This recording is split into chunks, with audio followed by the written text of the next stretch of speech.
Hello everyone, welcome to Acadflix YouTube channel. So जिस चीज़ का हरियाणा के नेट क्वालिफाइड स्टूडेंट्स को बहुत दिनों से इंतज़ार था, वो नोटिफिकेशन आ गया है और एचपीएससी ने स्टेंट प्रोफेसर की रिक्रूटमेंट्स का नोटिफिकेशन जारी किया है। सो इस वीडियो में हम देखेंगे कि कैसे सिलेबस को कंप्लीट करना है। ओके, रिक्रूटमेंट प्रोसेस क्या होगी और आपकी स्क्रीन टेस्ट में क्या सिलेबस होगा और सब्जेक्ट नॉलेज टेस्ट में क्या सिलेबस होगा और एग्ज़ाम का पैटर्न क्या होगा, एलिजिबिलिटी और all these things we will see, right.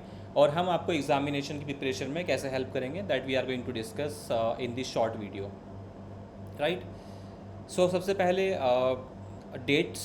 सो 27 तारीख आपकी लास्ट डेट है, 27 अगस्त, और 7 तारीख से आपका प्रोसेस स्टार्ट होगी। सो एचपीएससी की वेबसाइट पर आप application you can apply from the HPSC website, right. 27 अगस्त आपकी लास्ट डेट है। और एलिजिबिलिटी के बारे में बात करें तो 55% in masters degree. Okay, so masters degree चाहिए आपको इस रिक्रूटमेंट के लिए अप्लाई करने के लिए, एमसीए और एमएससी कंप्यूटर साइंस और एमटेक, राइट। तो हम बेसिकली कंप्यूटर साइंस के बारे में बात करेंगे। 55% मार्क्स इन मास्टर्स, और उसके अलावा फिर रिजर्वेशन के अकॉर्डिंगली और रिलैक्सेशन भी है इसके अंदर, या फिर जिन्होंने पहले पीएचडी करी हुई है 2016 से पहले, उनके लिए भी कुछ रिलैक्सेशन है। जिन्होंने 2009 से पहले पीएचडी करी है उनके लिए भी कुछ रिलैक्सेशन है। बट मेनली मोटी मोटी बात यह है कि मास्टर्स में 55% for general category plus net qualified. Okay, net qualified आप असिस्टेंट प्रोफेसर क्वालिफाइड हो, दैट इज़ इनफ। और अगर आपने नेट क्वालिफाई किया है, सिर्फ जेआरएफ क्वालिफाई नहीं किया, तो आप एलिजिबल हो। और नेट का स्कोर कार्ड हमेशा के लिए एलिजिबल रहता है, राइट। इसकी कोई वैलिडिटी नहीं होती। तो अगर आपने नेट क्वालिफाई किया है अब से 10 साल पहले भी, तो भी आप एलिजिबल हो, राइट। उसके अलावा अगर आपने स्टेट एलिजिबिलिटी टेस्ट भी क्वालिफाई किया है, सेट, हरियाणा सेट आपने क्वालिफाई किया है, तो भी आप एलिजिबल हो। या फिर एसलेट क्वालिफाई किया है आपने, right. So main thing masters degree plus net और सेट, राइट। उसके अलावा अगर आपने पीएचडी करी हुई है तो आपको नेट की ज़रूरत नहीं है, राइट। उसके अलावा पीएचडी में कुछ और रेगुलेशंस उन्होंने बताए हुए हैं कि अगर आपका 2 पेपर्स हैं, है ना, एक कॉन्फ्रेंस में और एक जर्नल में, या फिर 2 जर्नल में हो, राइट, और आपका वाइवा हुआ है पीएचडी का, तो ये सब क्वालिफिकेशन है। बट मेन चीज़ ये है कि मास्टर्स प्लस नेट क्वालिफाइड और set qualified will be eligible for this degree, right. जिनका नेट क्वालिफाइड नहीं है वो इसके लिए एलिजिबल नहीं है इस वैकेंसी में अप्लाई करने के लिए, राइट। उसके बाद एज क्राइटेरिया। सो जनरल कैटेगरी के अंदर 21 से लेके 42 के बीच में आपकी एज होनी चाहिए। उसके अलावा अनमैरिड फीमेल को कुछ रिलैक्सेशन है 5 साल का। उसके अलावा कुछ लोगों को 10 साल का भी रिलैक्सेशन है। ओके, नोटिफिकेशन की जो पीडीएफ है उसका लिंक मैं डिस्क्रिप्शन में डाल दूंगा, आप आराम से पढ़ सकते हो। कुछ लोगों को 10 साल के बाद रिलैक्सेशन है, मतलब मैक्सिमम 52 ईयर्स होनी चाहिए एज। जैसे कि अगर कोई ओबीसी कैटेगरी, SC/ST कैटेगरी में, ओबीसी कैटेगरी प्लस वो फिजिकली हैंडीकैप्ड भी है, फिजिकली डिसेबल्ड भी हैं, तो भी उनको और भी रिलैक्सेशन है, राइट। सो मैक्सिमम 10 साल का रिलैक्सेशन है, राइट। जनरल कैटेगरी में आप, मतलब अगर कोई हरियाणा का जनरल कैटेगरी है या फिर हरियाणा के बाहर से कोई अप्लाई कर रहा है, तो वो तो जनरल कैटेगरी में ही कंसिडर किया जाएगा। ओके, अगर कोई हरियाणा के अलावा दूसरे स्टेट से अप्लाई करता है और वो किसी भी कैटेगरी में हो अपने स्टेट के अकॉर्डिंगली, या फिर स्टेट सेंटर के अकॉर्डिंगली, अगर वो ओबीसी में भी है तो भी वो जनरल में ही काउंट किया जाएगा हरियाणा के अंदर, राइट। बट हरियाणा के जो ओबीसी और SC/ST PWD है उनको अकॉर्डिंगली रिजर्वेशन मिलेगा, है ना। बहुत सारे रिजर्वेशंस हैं। कुछ डॉक्यूमेंट्स हैं जो आपको अपलोड करने हैं, ये आप नोटिफिकेशन में मेनली पढ़ सकते हैं। यहाँ पर जो मेन चीज़ है वो ये कि कंप्यूटर साइंस की वैकेंसीज़ हैं आपकी 47, राइट। इनके अलावा कुछ और भी रिजर्वेशंस हैं, बट 47 में 26 वैकेंसीज है जनरल कैटेगरी में, और 7 in SC category, 8 in OBC BCA and then OBC BCB, right. OBC के अंदर 10 वैकेंसीज़ हैं जिनमें 8 और 2 है, राइट। सो मुझे लगता है कि ज़्यादा कंपटीशन होने नहीं वाला है, क्योंकि ये नेट क्वालिफाइड स्टूडेंट्स के लिए एक्सक्लूसिवली वैकेंसी है।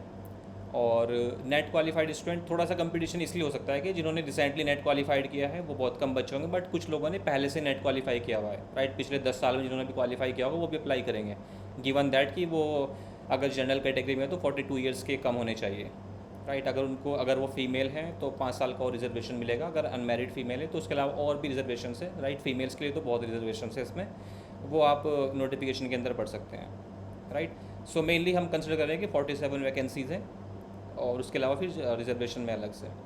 मेन चीज़ ये है आपकी एग्ज़ाम पैटर्न। तो 2 टेस्ट होंगे, राइट, स्क्रीनिंग टेस्ट और उसके बाद में सब्जेक्ट नॉलेज टेस्ट, ये कंप्यूटर साइंस के अंदर भी होगा और आर्ट और मास कम्युनिकेशन को छोड़ के आई थिंक सब में ही होगा, बट मेनली कंप्यूटर साइंस के बारे में बात करें तो कंप्यूटर साइंस के अंदर पहला आपका स्क्रीनिंग टेस्ट होगा।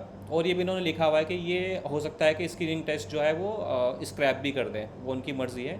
अगर ऐसा हुआ कि जो अप्लाई करने वाले एप्लीकेंट्स हैं इतने एप्लीकेंट्स ही ना मिले कि 4 गुना ज़्यादा एप्लीकेंट्स बुलाए जा सके क्वालिफिकेशन से, तो फिर हो सकता है कि स्क्रीनिंग टेस्ट को हटा दिया जाए, बट अभी के लिए हम मान के चलेंगे कि स्क्रीनिंग टेस्ट आपका होगा।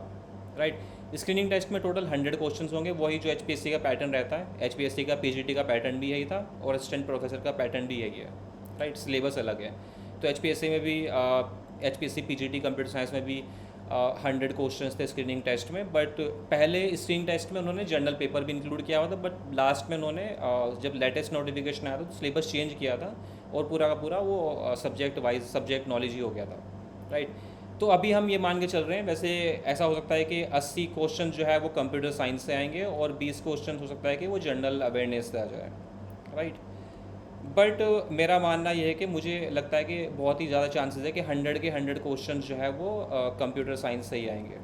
राइट, बहुत ही easy questions, one liner questions, simple से क्वेश्चन जो गेट के 1 मार्क्स से क्वेश्चन होंगे या फिर एंटी नेट के इजी क्वेश्चंस होंगे। राइट, स्क्रीनिंग टेस्ट के अंदर वही क्वेश्चंस आएंगे।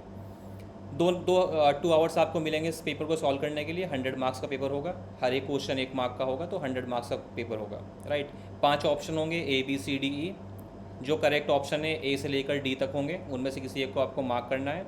अगर आपको ये क्वेश्चन अटैम्प्ट नहीं करना है तो भी आपको वो सर्कल फिल करना है, वो E भरोगे आप। राइट, अगर आपने कोई भी सर्कल मार्क नहीं किया तो ये आपका नेगेटिव में काउंट किया जाएगा। Right, so each question will be having 5 options और आपको ABCD में से कोई एक मार्क करना है, जो भी करेक्ट आंसर होगा। अगर आप इस क्वेश्चन को अटैम्प्ट नहीं कर रहे हो तो आपको E सर्कल करना होगा। राइट, अगर आपने कोई भी सर्कल डार्कन नहीं किया तो आपके 0.25 मार्क्स जो है डिडक्ट हो जाएंगे। राइट, अगर कोई भी ऐसा कैंडिडेट हुआ जिसने 10% क्वेश्चंस को डार्क ही नहीं किया तो वो डिस्क्वालीफाई हो जाएगा। और यहाँ पर निगेटिव मार्किंग भी है इस स्क्रीनिंग टेस्ट के अंदर 1/4। राइट, 0.25 मार्क्स निगेटिव अगर आपका क्वेश्चन गलत हुआ। राइट, और ये पेपर आपका इंग्लिश में होगा। कंप्यूटर साइंस का जो पेपर है वो हमें इंग्लिश में ही होगा। बाकी कुछ पेपर्स हैं जो 2 लैंग्वेजेस में होंगे। और इस पेपर को क्वालिफाई करने के लिए आपको 25% मार्क्स लाने होंगे। Cut off will be 25 marks अगर आपको नेक्स्ट स्टेज में कंफर्म होना है। Right, to be considered in the next stage that is subject knowledge test, तो आपको इसमें कम से कम 25% मार्क्स लेके आने पड़ेंगे। ये सिर्फ क्वालिफाइंग टेस्ट है जहाँ पर आपको 25% मार्क्स लेके आने हैं और आप नेक्स्ट वाली स्टेज में पहुँच जाओगे, वो इंपॉर्टेंट है। इस वाले टेस्ट के जो मार्क्स होंगे वो आपके फाइनल सिलेक्शन में काउंट नहीं होंगे। फाइनल सिलेक्शन जो होगा वो 87.5% वेटेज होगी आपकी सब्जेक्ट नॉलेज टेस्ट की और 12.5% आपकी वेटेज होगी इंटरव्यू की। तो यहाँ पर भी जैसे कि HPSC PGT कंप्यूटर साइंस में था, वैसे ही आप यहाँ पर भी मान के चलो कि मेन जो टेस्ट होगा आपका वो आपका सब्जेक्ट नॉलेज टेस्ट होगा। अगर आपने सब्जेक्ट नॉलेज टेस्ट में अच्छा किया तो आपके बहुत अच्छे चांसेस हैं कि आप इस वैकेंसी को क्रैक कर लोगे। राइट, आपको ऑफर लेटर मिल जाएगा। So they will call 4 times the number of advertised post, मतलब जितने लोग क्वालिफाई करेंगे। अगर आपकी लेट से 47 वैकेंसीज़ हैं तो 47 × 4 आप अप्रोक्सीमेटली 200 राइट और 182 कैंडिडेट्स को ये कॉल करेंगे, गिवन दैट कि 182 स्टूडेंट्स ने ये स्क्रीनिंग टेस्ट क्लियर कर लिया हो। अगर कम स्टूडेंट हुए तो हो सकता है कि फिर और भी ज़्यादा कैंडिडेट ये कॉल करें। राइट, हो सकता है कि और भी कैंडिडेट कम किए जाए कॉल। बाकी आपकी रिजर्वेशंस होंगे and all these things will be there. यहाँ पर साफ साफ लिखा हुआ है कि screening test will not be counted for final selection. Okay, ये स्क्रीनिंग टेस्ट जो है आपका फाइनल सिलेक्शन में काम नहीं आएगा, बस ये क्वालिफाइंग टेस्ट है जिससे कि आप नेक्स्ट वाली स्टेज में पहुँच जाओगे। मेन टेस्ट आपका ये वाला है, that is subject knowledge test, जो कि 3 आवर्स का होगा और 150 मार्क्स का होगा। इसके अंदर 150 क्वेश्चन होंगे। राइट, ये अभी क्लियर नहीं है कि ये पेपर सब्जेक्टिव होगा या ऑब्जेक्टिव होगा। ओके, क्योंकि 150 मार्क्स 150 क्वेश्चंस हैं तो 150 क्वेश्चन सब्जेक्टिव तो नहीं हो सकते, मुझे ऐसा लगता है ना। तो जैसे HPSC PGT कंप्यूटर साइंस के अंदर भी इन्होंने यही किया था कि फर्स्ट जो आपका था स्क्रीनिंग टेस्ट वो ऑब्जेक्टिव बेस्ड था और सेकंड वाला जो था वो सब्जेक्टिव था। वो पेपर अभी हुआ नहीं है बट वो अलग बात है। बट उसके अंदर 8 क्वेश्चंस करने थे, शायद ऐसा कुछ था। 8 क्वेश्चंस करने थे आपको 10 में से या फिर समथिंग लाइक दिस। बट यहाँ पर 150 मार्क्स का ही पेपर होगा और क्वेश्चंस कितने होंगे इसके अंदर ये भी क्लियर नहीं है। अगर क्वेश्चंस कम हुए तो हो सकता है सब्जेक्टिव हो, बट ज़्यादा चांसेस यही है कि ये ऑब्जेक्टिव पेपर होगा, right. There will be 150 questions which you will have to complete in 3 hours 180 minutes, right. ये आपका मेन टेस्ट है और यहाँ पर जितने आपके मार्क्स आएंगे, मान लो अगर आपके 150 मार्क्स में से 100 मार्क्स आए तो उसका 87.5% वेटेज दिया जाएगा आपको फाइनल सिलेक्शन में, राइट। तो ये टेस्ट सबसे इम्पॉर्टेंट है। मतलब ये मान लो आप कि आपकी सिलेक्शन में सबसे ज़्यादा जो है अगर आपने इस टेस्ट में 150 में से आपके 110 120 मार्क्स आ गए तो आप इंटरव्यू में चाहे बुरा भी परफॉर्म करो तो भी आपका सिलेक्शन हो जाएगा, राइट। आपको मेनली ध्यान यहाँ पर देना है। इसको प्रिपेयर करने में हम आपकी काफ़ी हेल्प करेंगे। I will discuss in the upcoming slides कि हम आपकी कैसे हेल्प करेंगे इसमें। तो यहाँ पर साफ साफ दिया है that the weightage of the subject knowledge test will be 87.5% and interview will be of 12.5%। तो इंटरव्यू और सब्जेक्ट नॉलेज टेस्ट इन दोनों को मिला के आपकी फाइनल लिस्ट बनेगी और फिर टॉप स्टूडेंट्स को सिलेक्शन होगा, राइट। उसके बाद में आपका सिलेबस क्या है इन 2 पेपर्स का। सो पेपर 1 का भी और पेपर 2 का भी, स्क्रीनिंग टेस्ट और सब्जेक्ट नॉलेज टेस्ट दोनों का पेपर, दोनों का सिलेबस। सो फर्स्ट यूनिट है आपकी डिजिटल लॉजिक डिज़ाइन और computer architecture and organisation, right. C programming and OOPs. उसके बाद में DBMS, discrete mathematics, computer networks. DBMS के अंदर बहुत सारी चीज़ें रिमूव करी गई है, ट्रांजेक्शन, कॉन्करेंसी कंट्रोल, ये सब नहीं है। मेनली आपका नॉर्मलाइजेशन, SQL और रिलेशनल मॉडल है, राइट। कंपाइलर होगा, operating system, software engineering and data mining, computer graphics and web and theory of computation. Last unit है आपकी 10th यूनिट। मेनली ये सिलेबस जो है वो NT-NET के सिलेबस का ही सब पार्ट है, ओके। सब पार्ट मतलब NT-NET का सिलेबस इससे बड़ा है और आप ऑलरेडी नेट क्वालिफाइड कर चुके हो। जो लोग इसके लिए अप्लाई कर रहे हैं वो नेट क्वालिफाइड ऑलरेडी है, मतलब आपकी अच्छी प्रिपरेशन है। अगर आपने बहुत पहले नेट क्वालिफाई किया था तो थोड़ा सा आपको रिवाइज करना पड़ेगा। और मेनली चीज़ आपको प्रिपरेशन में सबसे जो आपका इंपॉर्टेंट पार्ट होगा वो आपको प्रैक्टिस करने पड़ेंगे बहुत सारे क्वेश्चंस, राइट।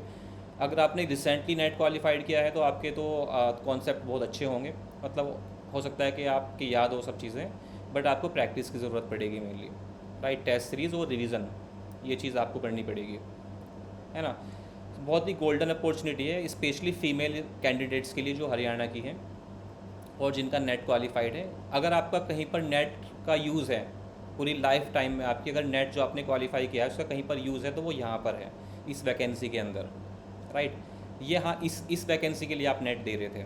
मेनली आप स्टेट के अंदर आपकी असिस्टेंट प्रोफेसर की गवर्नमेंट जॉब निकली है, that is the main thing जो आप नेट के थ्रू आपको net will help you in this vacancy, right. So to prepare for this vacancy, we have launched a course that is complete course for HPSC assistant professor। इसके अंदर आपको पहली चीज़ 10 के 10 unit live पढ़ाई जाएंगी, okay, अगले 4 महीने में। इसका जो एग्ज़ाम होगा HPSC assistant professor का एग्ज़ाम वो मोस्ट प्रोबेबली दिसंबर या जनवरी में होगा, राइट। नेट भी उसी के आसपास ही होगा, राइट। तो जो लोग नेट की प्रिपरेशन कर रहे हैं और HPSC assistant professor की प्रिपरेशन कर रहे हैं, they should really enrol in this course, है ना। इसकी जो कॉस्ट है वो हमने बहुत ही कम रखी है, 7,500 रुपये। बट अगर आप अभी इस वीक में इनरोल करते हो, that is from 3 August to 9 August, अगर आप इस वीक के अंदर इनरोल करते हो तो आपको डिस्काउंट मिलेगा 2000 का। और अभी जो प्राइस है वो 5500 है इस कोर्स का, राइट। इसके अंदर आपको बहुत सारी चीज़ें मिलने वाली है। इस कोर्स को आपने ज्वाइन किया तो ये मान लो कि आपके 99% चांसेस हैं सिलेक्शन के, राइट। क्योंकि जब हम कोर्स लॉन्च करते हैं तो फिर हम उसमें क्वालिटी कंटेंट ही इंक्लूड करते हैं। पहली चीज़ आपको ये 10 के 10 यूनिट लाइव पढ़ाई जाएंगी। उसके अलावा लास्ट में जब आपका एग्ज़ाम होने वाला होगा उससे 20-25 दिन पहले रिवीजन कोर्स पूरा रिवीजन कराया जाएगा, वो आपके लिए फ्री होगा। उसके अलावा वीकली टेस्ट होंगे, हर सब्जेक्ट को कंप्लीट करने के बाद में सब्जेक्ट वाइज टेस्ट होंगे और उसके बाद में सब्जेक्ट को कंबाइन करके कई सारे टेस्ट होंगे। और फिर लास्ट में जब लास्ट के 15 डेज़ आपके बचेंगे एग्ज़ाम से 15-20 डेज़ पहले फुल मॉक टेस्ट हम सॉल्व करेंगे, राइट। स्क्रीनिंग टेस्ट के लिए भी और सब्जेक्ट नॉलेज टेस्ट के लिए भी। तो अगले 4-5 महीने लाइव डेली हम 1.5-2 घंटा पढ़ेंगे और इसका सिलेबस कंप्लीट करेंगे और बहुत सारी प्रैक्टिस करेंगे, राइट। इसके अंदर हम नेट के प्रीवियस ईयर क्वेश्चन, गेट के प्रीवियस ईयर क्वेश्चंस भी करेंगे और कुछ हमारे बनाए हुए प्रैक्टिस क्वेश्चंस भी हम करेंगे। तो मेनली यहाँ पर टेस्ट सीरीज़ और लाइव क्लासेस, ये 2 चीज़ सबसे इंपॉर्टेंट रहेंगी जो आपको मिलेगी, राइट। बाकी अगर आप कहीं पर जाओगे इस एग्ज़ाम की प्रिपरेशन करने के लिए, तो आपको कोई भी कोर्स जो है वो 12-15 हज़ार से कम नहीं मिलेगा, है ना। अकेडफ्लिक्स की मेन स्पेशल चीज़ यही है कि आपको सबसे कम रेट में कोर्स मिल रहे हैं, राइट, सबसे मिनिमल चार्जेस में। So you will get the quality content, सारे के सारे आपके जो सब्जेक्ट है वो मैं पढ़ाऊँगा, है ना। And I have experience in teaching एंटी नेट एंड गेट, तो मुझे बहुत अच्छे से पता है कि इस एग्ज़ाम में क्वेश्चन किस तरह के आएंगे, right. So to enroll in this course, you can call me or send me a WhatsApp message on this number, और you can go to the website acadflix.com। यहाँ पर भी आपको ये कोर्स मिल जाएगा, आप डायरेक्टली वहाँ से परचेज़ कर सकते हैं। अगर आपके कोई डाउट्स है तो आप मुझे इस नंबर पर कॉल भी कर सकते हैं। कोर्स की लिंक और रजिस्ट्रेशन लिंक आपको डिस्क्रिप्शन में मिल जाएगी, राइट। सिलेबस को देखते हैं डिटेल में। तो सिलेबस के अंदर पहली जो आपकी यूनिट है वो डिजिटल लॉजिक डिज़ाइन, है ना, ये वाला पार्ट, और ये वाला पार्ट आपका Boolean algebra and number system है। उसके बाद में sequential circuit and combinational circuit, और फिर कंप्यूटर आर्किटेक्चर का कुछ पार्ट है, that is CPU and memory. यहाँ पर इनपुट आउटपुट डिवाइसेस नहीं है, ओनली सीपीयू और मेमोरी है, right. So instruction formats, addressing modes, pipelining, ये सब चीज़ें यहाँ पर है। तो ये आपकी फर्स्ट यूनिट है computer architecture organisation. Second unit है आपकी सी programming and object oriented programming, right. यहाँ पर पूरी सी प्रोग्रामिंग है, और यहाँ पर भी आपकी बेसिक कॉन्सेप्ट्स हैं, और यहाँ पर आपके C++ and object oriented programming है। देन थर्ड यूनिट में आपको मिलेगा DBMS, जिसके अंदर सिर्फ 2 ही यूनिट्स हैं, relational model and SQL, right. फिर उसके बाद में ये वाला पार्ट थोड़ा सा एक्स्ट्रा है, that belongs to the Oracle, है ना। इसको भी हम पढ़ेंगे, और ये बहुत ही इंपॉर्टेंट पार्ट है। सो DBMS के अंदर ER डायग्राम्स इंक्लूड नहीं करे गए हैं, राइट, ER डायग्राम्स हैं। सो मेनली यहाँ पर आपको ट्रांजेक्शन्स एंड सीरियलाइजेबिलिटी नहीं है ना, इंडेक्सिंग है। बाकी ये 2 चैप्टर नहीं है जो कि रिमूव कर दिए गए हैं। देन डेटा स्ट्रक्चर्स, एंड उसके बाद में discrete mathematics and algorithms. Discrete mathematics के अंदर 2 ही चीज़ें, सेट रिलेशन फंक्शंस, है ना, और पॉसेट वगैरह, और उसके बाद में ग्राफ थ्योरी। उसके यहाँ पर आपका first order logic and group theory, ये सब चीज़ें नहीं हैं, राइट। सो इसके अंदर 2 ही चीज़ें हैं, तो मतलब नेट के सिलेबस से थोड़ा कम सिलेबस है, राइट। नेट का 60-70% सिलेबस है। उसके अलावा एल्गोरिथम बहुत ही प्यारा सब्जेक्ट है, इसको हम पढ़ेंगे लाइव क्लासेस के अंदर। फिर कंप्यूटर नेटवर्क है, राइट। कंप्यूटर नेटवर्क के अंदर बेसिक कॉन्सेप्ट्स हैं, उसके बाद में फिर हर एक लेयर के बारे में, फिर devices and routing and network security. Then we have compiler design, so system programming and compiler design, right. Then 7th unit है आपकी ऑपरेटिंग सिस्टम के बारे में और लाइनक्स के बारे में। ऑपरेटिंग सिस्टम सबसे ज़्यादा स्कोरिंग सब्जेक्ट है, 1 नंबर के जो बेसिक इजी क्वेश्चंस आएंगे वो यहीं से आएंगे मेनली।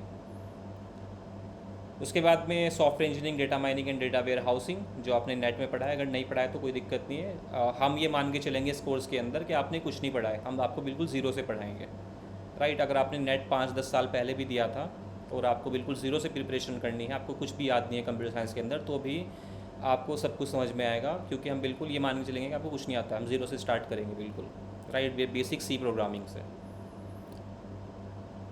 उसके बाद में 9th यूनिट है आपकी computer graphics, web engineering and operational research, right. बहुत ही ईजी यूनिट है, we will cover this also. And last unit है आपकी थ्योरी ऑफ कंप्यूटेशन, सबसे ज़्यादा स्कोरिंग सब्जेक्ट है, सबसे ज़्यादा जो क्वेश्चंस आएंगे वो TOC, data structures and algorithm से आएंगे, राइट। तो 4 सब्जेक्ट तो आपके बहुत अच्छे होने चाहिए, that is TOC, algorithms, compiler design, right. उसके अलावा data structures and discrete mathematics, है ना। ये सबसे ज़्यादा स्कोरिंग सब्जेक्ट रहेंगे, मतलब फर्स्ट प्रायोरिटी इन पे होनी चाहिए आपकी अगर आप प्रिपरेशन कर रहे हो। सेकंड प्रायोरिटी आपको देनी चाहिए operating system, DBMS, computer architecture, networks. Third priority में software engineering, data mining, data warehousing, computer graphics, web engineering. इस ऑर्डर में आपको सब्जेक्ट कंप्लीट करने हैं, राइट। सो ये कोर्स स्टार्ट हो रहा है आपका 5 अगस्त से। 5 अगस्त को फर्स्ट लाइव क्लास होगी इस कोर्स के अंदर, 5 अगस्त 2024, है ना। डेली एक लाइव क्लास होगी, टाइमिंग आपको बता दी जाएंगी जब आप कोर्स को ज्वाइन करोगे। 5 अगस्त से ये कोर्स स्टार्ट हो रहा है, 5 मंथ्स का कोर्स होगा, मतलब जब तक एग्ज़ाम नहीं हो जाता, राइट। जब तक एग्ज़ाम नहीं हो जाता, उस एग्ज़ाम के 3-4 दिन पहले तक ये कोर्स चलेगा। मैं हो सकता है 1 हफ्ता हम आपको दे दे प्रिपेयर करने के लिए, बट बिल्कुल जब तक एग्ज़ाम की डेट नहीं आ जाती, एग्ज़ाम आपका एडमिट कार्ड नहीं आ जाता, हम तब तक एक कोर्स चलाएँगे। और अगर सिलेबस पहले ही कंप्लीट होगा तो हम रिवीजन कराएंगे, उसके बाद में टेस्ट सॉल्व कराएंगे, सब कुछ होगी इसके अंदर, राइट। और इस कोर्स की कोई वैलिडिटी नहीं है। अगर आपने एक बार पे किया है तो अगर एग्ज़ाम पोस्टपोन भी हो गया, 2-3 महीने और एक्स्ट्रा लग गए, मार्च अप्रैल में चला गया नेक्स्ट ईयर तक, तो भी आपका ये कोर्स वैलिड रहेगा, आपको दोबारा पे करने की ज़रूरत नहीं है, right. So the link of the course and the phone number is available to you, right? You can call or WhatsApp on the given numbers, and or you can visit the website to enroll into this course. इसके अलावा अगर आप net की preparation कर रहे हैं तो net के लिए भी हमारा एक नया कोर्स लॉन्च हुआ है अभी 2 तारीख को ही, NTA NET complete course, right, for computer science. अगर आप नेट की प्रिपरेशन कर रहे हैं तो 6 मंथ का कोर्स है, बिल्कुल ज़ीरो से हम स्टार्ट कर रहे हैं। वहाँ पर लाइव कोर्स रहेगा, उसके अंदर भी सब चीज़ें होंगी, right, subject wise test, topic wise test, full mock test, है ना, उनके सॉल्यूशंस लाइव क्लास के अंदर, आपके डाउट क्लासेस होंगी उसके अंदर, राइट। तो वीक में 5 दिन क्लासेस होंगी, 6वें दिन आपका एक मॉक टेस्ट होगा, जो आपने 5 दिन में पढ़ा उस पर एक टेस्ट होगा। फिर टेस्ट करने के बाद जो आपके डाउट्स आएंगे वो हम लाइव क्लास में डिस्कस करेंगे। So you will be completely involve in the course. आपको कभी डिस्कनेक्ट फील नहीं होगा जब आप इस कोर्स में इनरोल होगे। आपकी एक फ्लो बनेगा, राइट। इवन अगर आपके कॉन्सेप्ट बहुत अच्छे हैं और आपने अभी रिसेंटली नेट क्वालिफाइड किया है तो भी आपको ये कोर्स ज्वाइन करना चाहिए, क्योंकि हो सकता है कि आप खुद से प्रिपरेशन ना कर पाए, बट आपके साथ में अगर कोई आपको गाइड करने वाला और आपको क्लास में बैठाने वाला होगा तो आप आराम से प्रिपरेशन कर पाओगे, right. So let's meet in the live class. Hope to see you in the live class. So join as soon as possible. Thank you very much.